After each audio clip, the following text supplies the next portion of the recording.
Hi, I am Rosalie Carino. This is the story of The Little Prince by Antoine de Saint-Exupéry. A little prince unexpectedly appears in the vast Sahara, where a pilot has landed his plane because of engine problems. The pilot is anxiously trying to fix the engine, for he has no food or water to survive for long. The boy politely asks the pilot to draw him a picture of a ship. The pilot instead drew a picture from his own childhood, a boa constrictor with an elephant in its stomach.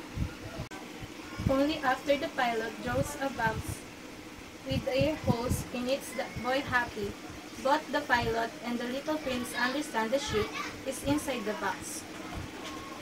The home from which the little prince has come is an asteroid hardly larger than a house. It holds one rose, one baobab tree, the three volcanoes. The boy hopes to widen his knowledge by visiting much larger places. Little Prince tells the pilot about his visits to other tiny asteroids, where he met a king, a conceited man, a drunkard, a businessman, and a geographer, lamplighter. In the Sahara, the prince meets the fox, who reveals to him the major secrets of life.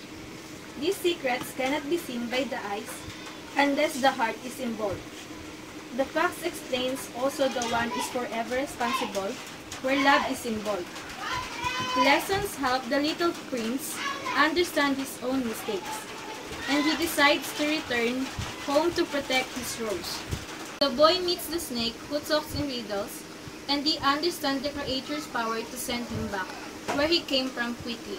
The little prince and the pilot are not now both dying from thirst. At dawn, when it is almost too late to save their lives, they find a deep old well. The stars shimmer on the surface of the water. They drink, and the water tastes unusually sweet to them. The pilot is sad. The prince feels fear mixed with joy because of his decision to go home.